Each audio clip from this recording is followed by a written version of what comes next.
ya kalau mau berbagi tadi sama ya, problemnya rata-rata mengenai keputihan saya juga ngalamin gitu, dari masih gadis ya, masih dari remaja ya, dari SMP gitu sampai, tapi yang suka jadi parahnya setelah nikah gitu ya.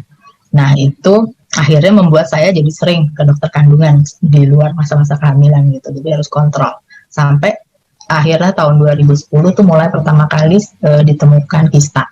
Jadi kista yang mula-mulanya nggak mengkhawatirkan gitu kata dokter gitu kan. Sampai pada satu titik dia yang udah menurut dokter itu udah serius lah gitu ya, sehingga dia sarankan untuk angkat rahim. Nah saya saking nggak kepengen dioperasi, takut gitu. Jadi saya second opinion ke dokter lain yang emang ahli onkologi gitu kan. Nah setelah di sana dia bilang bisa nih, enggak nih bukan nggak usah khawatir dia bilang. Jadi bisa diobatin. Nah diobatinnya itu ini karena masalahnya hormon katanya. Jadi diobatinnya dia kasih obat yang menghentikan mens saya gitu kan. Jadi hormonnya diturunin, kista hilang gitu.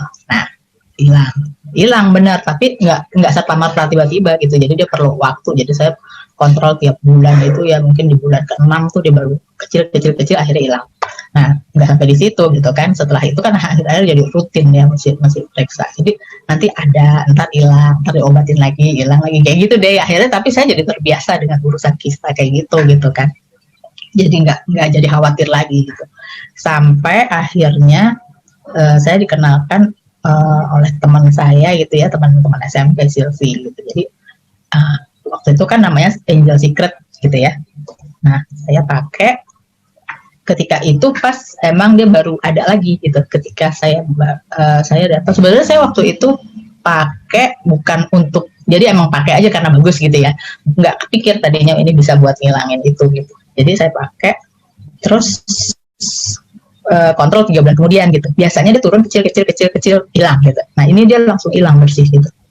Langsung bersih, terus sampai 3 bulan kemudian kontrol lagi, bersih ya sampai sekarang lah gitu ya. Nah sampai setelah saya benar-benar menopause juga, kalau udah menopause katanya kan nggak terganggu lagi dengan kista.